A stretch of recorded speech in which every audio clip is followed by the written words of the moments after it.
tie into the seal judgments a little bit. And also now I included on the last column there how they tie into the original plagues of Egypt. It's interesting how God used the same techniques. He's going to use the same techniques in the tribulation as he used to get the people out of Egypt. So I found that quite fascinating. Okay, I think we're in business now. Welcome everyone online. Sorry for a little delay.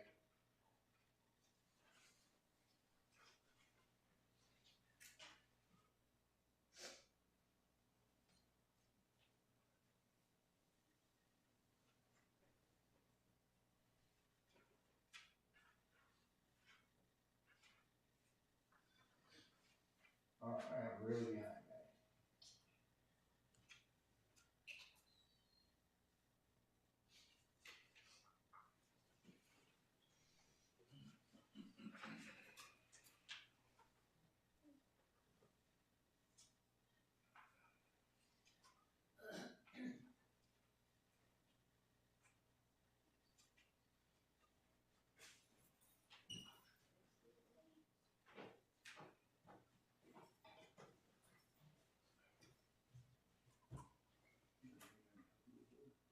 No, it's just that whenever I move electronics around, it's always a fun challenge until I actually get those two screens on. It doesn't line up right, so I got to fix things.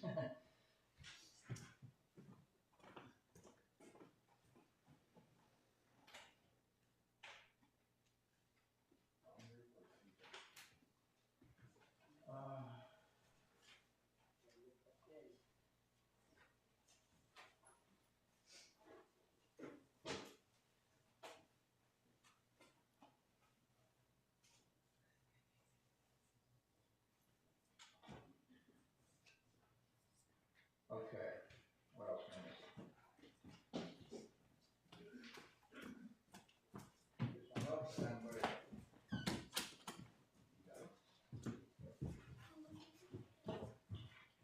Okay, so today we are looking into the Trumpets 3 and 4. I tell you, this study has been really challenging for me, particularly this one. For some reason, I just couldn't get a handle on where the Holy Spirit was leading me. And I kept going into these. I never realized before until I actually looked at it this weekend how closely these things actually pertain to particularly in the bowls mostly, but even starts in the trumpets.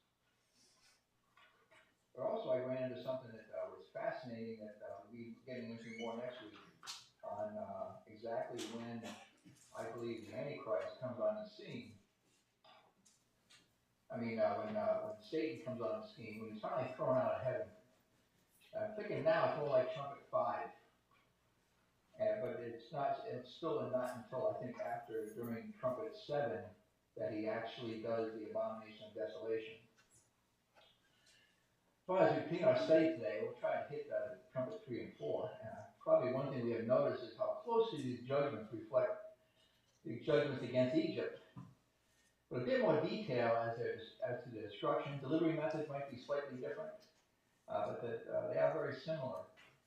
And I started to think of the fact that God's doing this on purpose. Remember, his overall what he's trying to accomplish is to convince his nation, the nation of Israel and the Jews, that they missed their chance in 30 AD, 32 AD, somewhere in there.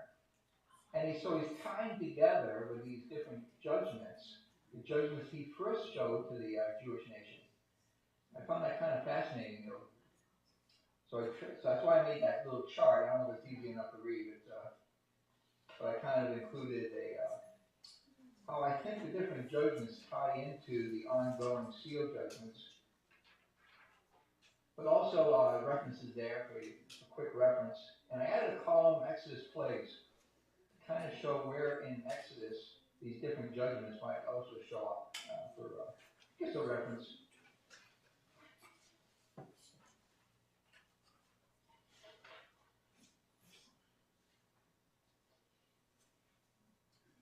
So I see this as God's way of waking up any students of the Bible, particularly those that only believe in the Old Testament. And that's something that I hear over and over and over again. If you can really teach, if you can learn the Old Testament and how to witness to a Jewish person, that's really a great advantage in your evangelism techniques. I know it's centered a lot around Isaiah 53, but it's a technique too that can be used to try to witness to those who don't believe in the New Testament at all. And it's a fascinating study. I can't say I'm an expert on it. But either way, the 10 Exodus plagues are also a few events in Exodus that are parallels to Revelation. So let's get started here in the verses. So I'm really going to hit 5 verses today. And the third angel sounded, and there fell a great star from heaven, burning as it were a lamp, and it fell upon the third part of the rivers and upon the fountains of waters. Star from heaven. Well, actually, there are two things I can relate this to. Stars are referenced quite a bit to angels, particularly fallen angels at times. We'll see this later on as Satan is finally thrown out of heaven at midpoint in Revelation 12 during the 5th trumpet, which I believe now is towards the 5th trumpet, which we'll look at next week, proceeding towards the midpoint. But finally, Satan's final day as our persecutor in heaven, we're going to see that when we start studying Revelation 12. But here, based on the context of the verse, I believe this may be a meteorite. It's an actual star. It's way too big, obviously. It would completely destroy the whole planet. So it can't be a real star. So it's got to be something in the atmosphere. And it puts selective water sources so that they become bitter. This is where I started tying into the fact that I'm also doing a study in Exodus. That might be why it came to mind. So one of the first things they hit after they get out of Egypt is bitter waters. And so when I read this, it kind of tied into that. Maybe it was on purpose by the Holy Spirit, I'm not sure. But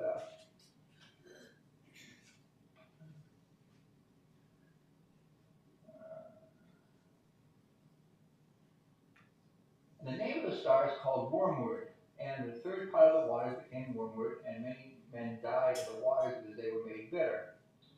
A wormwood actually is it's in Revelation, is in the Bible about 9 times the word is used, and it always stands for something bitter. It can be bitter waters. Typically, it's bitter waters, or it can be someone who's bitter. But in the New Testament, it's actually a different type of word. It's only seen here in Revelation 8. And it's called pesos in the Greek. It's not a word that they can find a good tracing back to really investigate, other than certain derivative. It's a type of bitterness, either figuratively or calamity, wormwood. That's the Greek dictionary definition there. But we have similar uses in the Old Testament, which might help us to see what exactly this wormwood is. So going to Deuteronomy 29:18, one of the first places. These there should be among you men or women or family or tribe whose heart turneth away this day from the Lord our God, to go and serve the gods of other nations. These there should be among you a root bearing gall and wormwood. You'll see gall mentioned a lot with it too, and gall is just basically it's like vinegar type of where wine turns into vinegar at some point. That's how I understand gall to be. So another bitter type of drink. Proverbs 5:4. But her end is bitter as wormwood, sharp as a two-edged sword. Jeremiah 9:15. Therefore, thus saith the Lord of hosts, the God of Israel, behold, I will feed them, even this people, with wormwood, and give them water of gall to drink. That's an interesting prophecy. It sounds like it's almost talking about what we're talking about here in Revelation.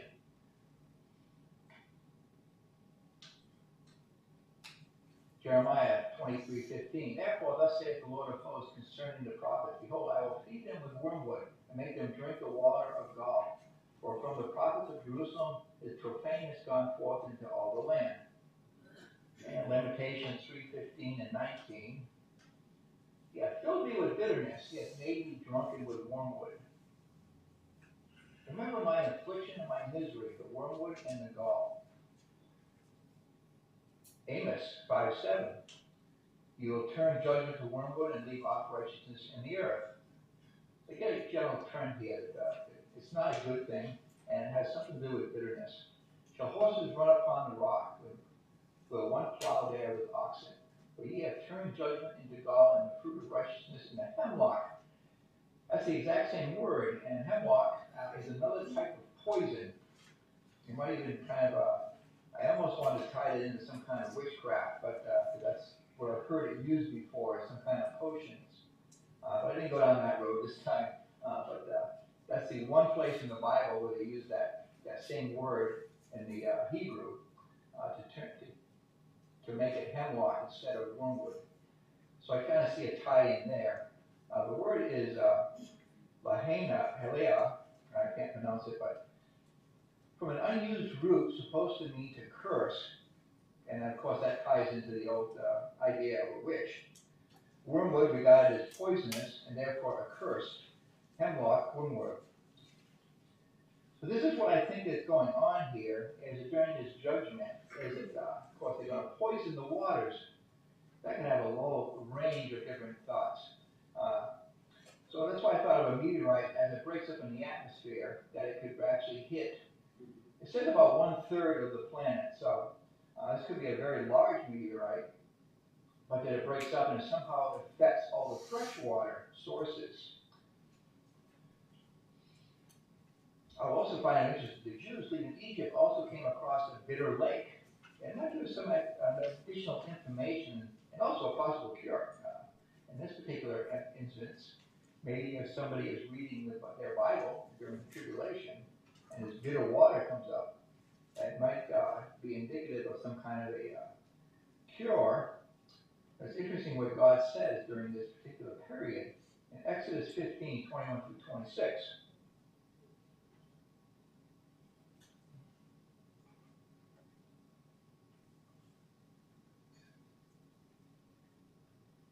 uh, 23 through 26. And when they came to Moriah, they could not drink of the waters of Moriah, for they were bitter. Therefore, the name of it was called Moriah. For anyone who was in my little study on Ruth, she used that same term to talk about the bitterness that the Lord had put upon her by basically her whole family dying.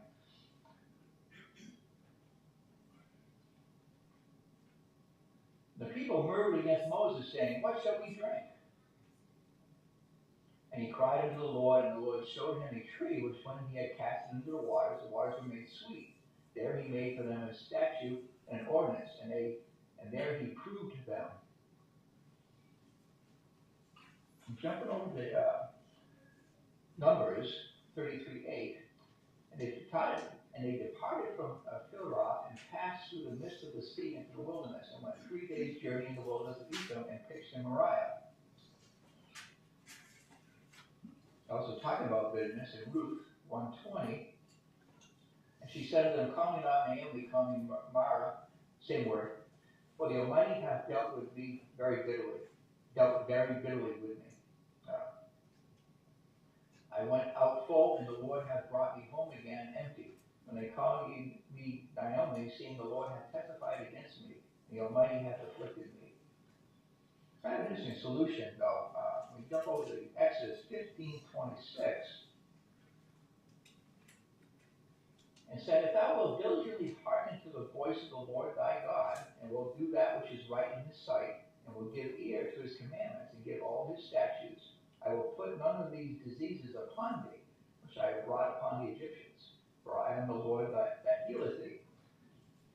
Might be a little bit of a clue, too, there, of what to do when that situation happens. Of course, we won't be there, but I always see these studies as something that, as people get closer and closer to that time frame, we're going to be looking out to the Lord to find out what exactly is going on, and hopefully picking up their Bible maybe this recording and some others will be out there somewhere that they can find that might help them. That's kind of my thought process when it comes to studying this. I know some people say, why bother studying? We're not going to be here. Somebody's going to be here, and hopefully, by us passing on knowledge to others, we can get them to, as I like to call it, planting seeds. Okay, so on to, and then of course immediately we see God's blessing in verse 27. And they came to Elim, where were 12 wells of water and 70 palm trees, and they encamped there by the waters. So I find it interesting that God taught a little lesson there, and it seems like they understood the lesson, and He blessed them threefold with a nice place to reside for a few days. Anyways, back to Revelation. So wormwood. That's my take on wormwood. It's going to basically poison the water of 1/3 of the water sources, and it's probably going to kill a lot of people. So unlike this one, where it's probably just bitter tasting and bitter to the taste, and this particular poison is going to actually kill them. There's not much else I could find out exactly on this particular one. You're going to see the same thing come up again when we get into the bowls at a much more massive scale.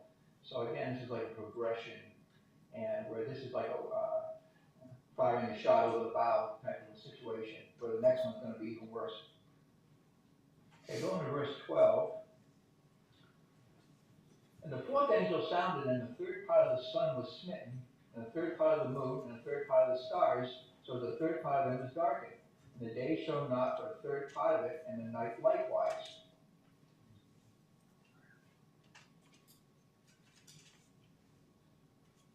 And to tie into this, like a little chart there shows, we saw the same thing in Revelation 6. So a little refresher here. I beheld when he had opened the sixth seal, and lo, there was a great earthquake, and the sun became black as sackcloth of hair, and the moon became as blood.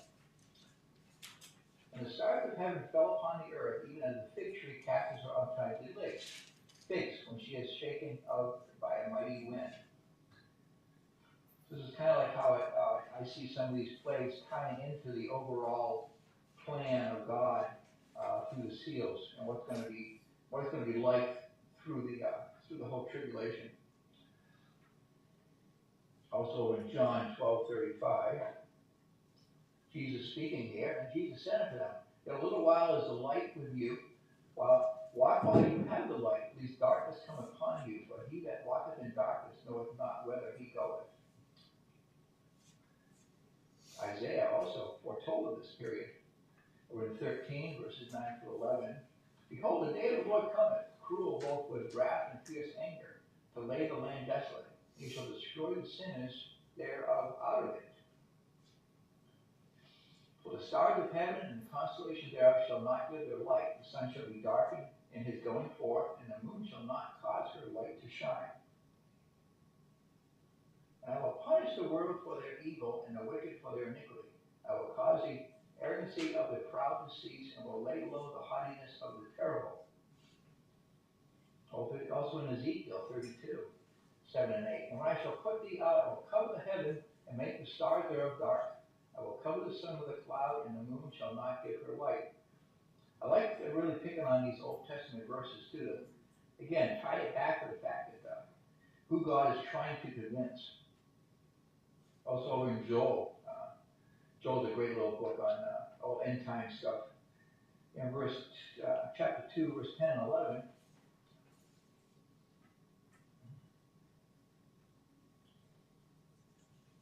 Okay, there it goes. "The earth shall quake before them, the heavens shall tremble, the sun and the moon shall be dark, and the stars shall withdraw their shining.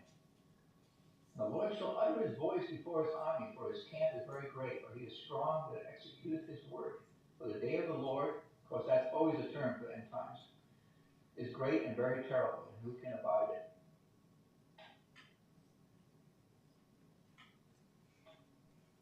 Okay, now it's going to start acting up.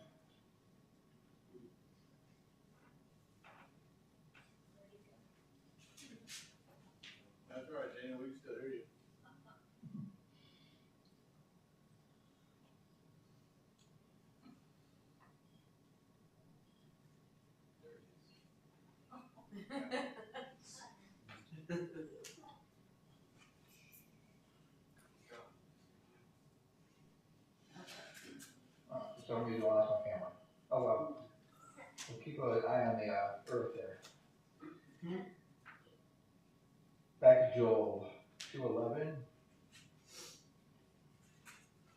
And jumping down to verse 31,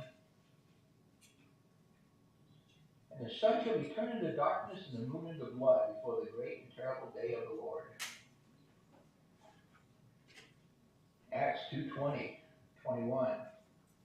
Jump in the New Testament, and the sun shall be turned into darkness and the moon into blood before the great and notable day of the Lord come. And it shall come to pass that whoever shall call on the name of the Lord shall be saved. I think that's true in the tribulation also, except that most likely it's also going to mean a death sentence. Now also realize this is only 30% of what we'll see happening in the bowl judgments. And the appearing of Jesus Christ with us on the final day kind of gives us a hint of the same kind of a thing in Matthew 24, 29 through 31. I happened onto this passage, and it really got to me because there's been a lot of talk this month about, of course, a couple of days from now is the Feast of Trumpets. And out in the prophecy world, you hear 1,000 different ideas on when the rapture is going to be. And of course, there is no marking for the rapture. And I read this verse, and I just wanted to mention in this particular point because it's some reason I was directed to it. So I'm included in this lesson, but that what we're leading to is this final day of the Lord. And in Matthew 24, 29 through 31, it says, immediately after the tribulation of those days shall the sun be darkened, the moon shall not give her light, and the stars shall fall from heaven, and the powers of heaven shall be shaken. Notice it says after the end of the tribulation. And then shall appear the sign of the Son of Man in heaven, and they shall all the tribes of the earth mourn, and they shall see the Son of Man coming in the clouds of heaven with power and great glory. And he shall send his angels with a great sound of a trumpet, and they shall gather together his elect from the four winds from one end of heaven to the other. That elect there, I truly believe that what he's talking about is that the remnant are left after the end of the tribulation that are all over the planet, trying to hide and fear their lives. So I just threw that in there. There's also a passage in Mark 13, 24 through 27 that's very similar. And the Luke account is slightly different. And there shall be signs in the sun and the moon and the stars, and upon the earth distress of nations, with perplexity of the sea and the waves roaring. Again, I don't believe that this particular one, even though it sounds similar, but I see this as a warning here in Trumpet judgment we're talking about here as what's going to happen at the end. Kind of like another prophecy of what the end's going to look like. Men's hearts failing them for fear and for looking after those things which are coming on the earth, for the powers of heaven shall be shaken. And then shall they see the Son of Man coming in a cloud with power and great glory. And when these things begin to come to pass, and look up your heads, for your redemption draws nigh. There's always be this particular Luke one always can have a dual fulfillment. I can almost see this as a rapture passage also.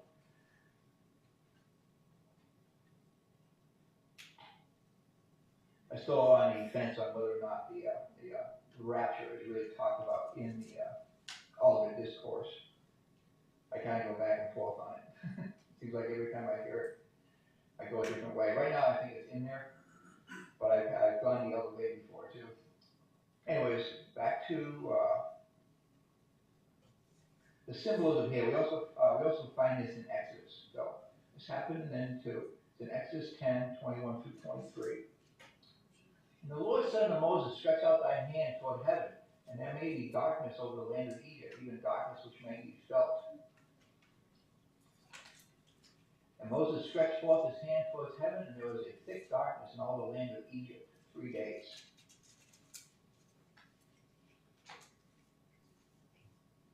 They saw not one another, neither rose any of them from this place for 3 days, but all the children of Israel had light in their dwellings.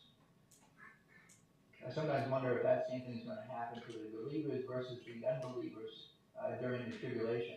If the Lord will help them out a little bit with certain things, even though they're going to end up most likely being martyrs. There's some prophecy teachers that think that even the unsealed will have some advantage if they really put their faith in the Lord.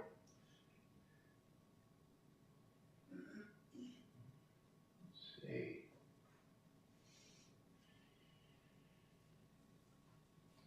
So symbolic to some, inspirations about being blinded given to Paul.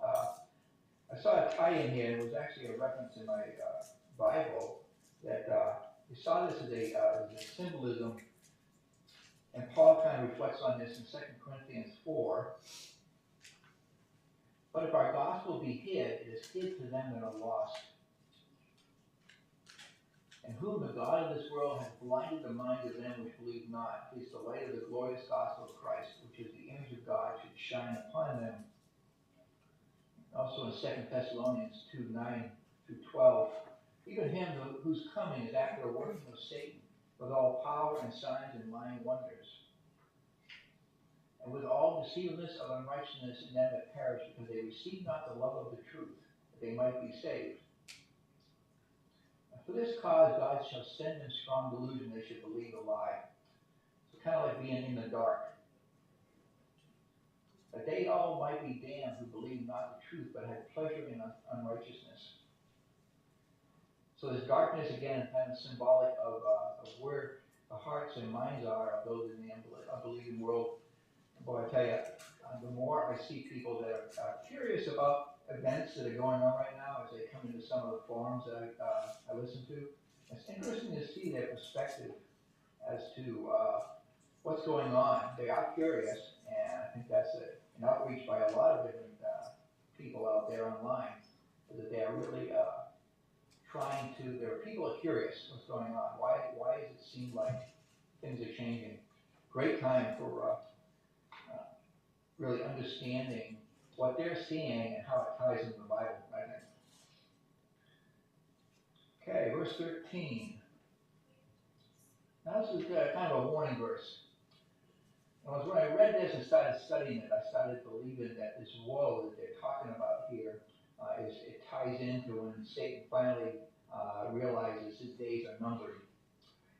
And I beheld and heard an angel flying through the midst of heaven, saying with a loud voice, Woe, woe, woe, to the inhabitants of the earth by reason of the other voices of the trumpet of the three angels which are yet to sound.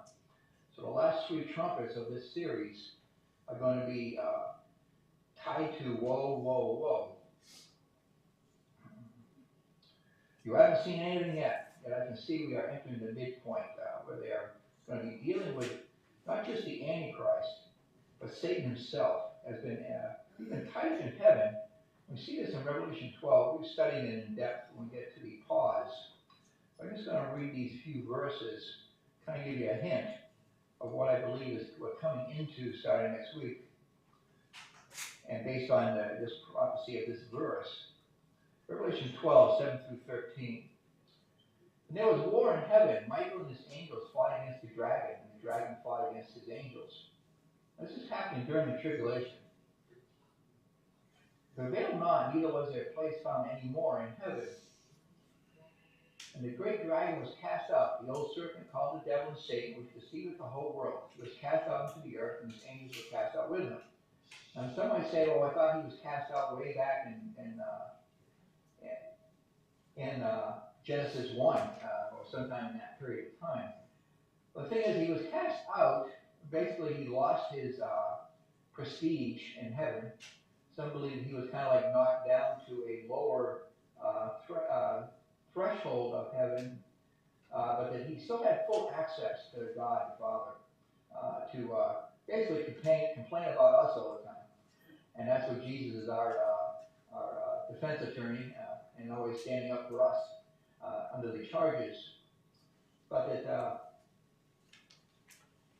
this will be the final time that Satan is ever allowed anywhere near heaven anymore. And of course, we're already there, so I often wondered if we're going to actually see this battle between Satan and the probably most likely Gabriel and all the other archangels will be battling to get rid of him. Continuing on here in Revelation. And I heard a loud voice saying in heaven, Now is come salvation and strength in the kingdom of our God and the power of his Christ. For the accuser of our brethren, there's the verse there, is cast down, which has accused them before our God day and night. overcame him by the blood of the Lamb and by the word of their testimony, and they loved not their lives unto death. That kind of there kind of even spells a little bit like martyr. Therefore rejoice, ye heavens, and ye that dwell in them. Woe to the...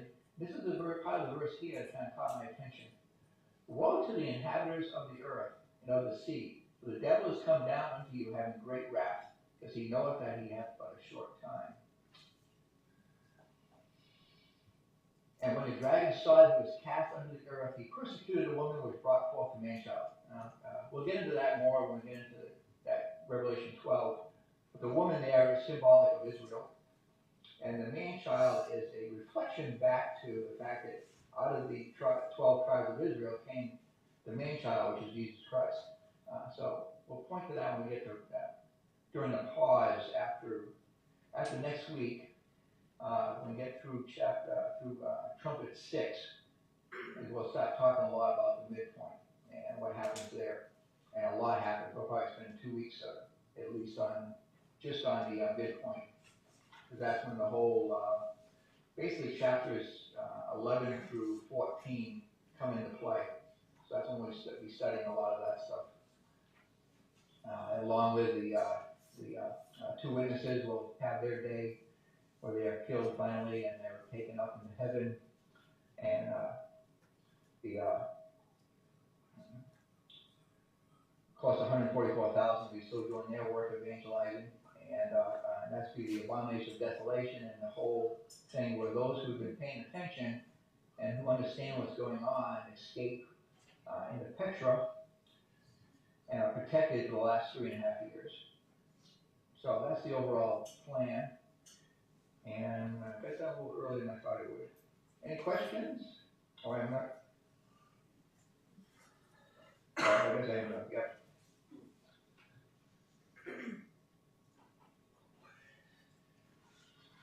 Any questions? No? Okay, cool. I'll say a little prayer. Oh, dear Heavenly Father, thank you. Thank you so much for this time we get together. And thank you for all that you do for us. We give you all the praise and thanks. And may the services to follow be enlightening and bring a great message to us all. We'll give you praise and thanks in all you do. In Jesus' precious name I pray. And all the people said, Amen.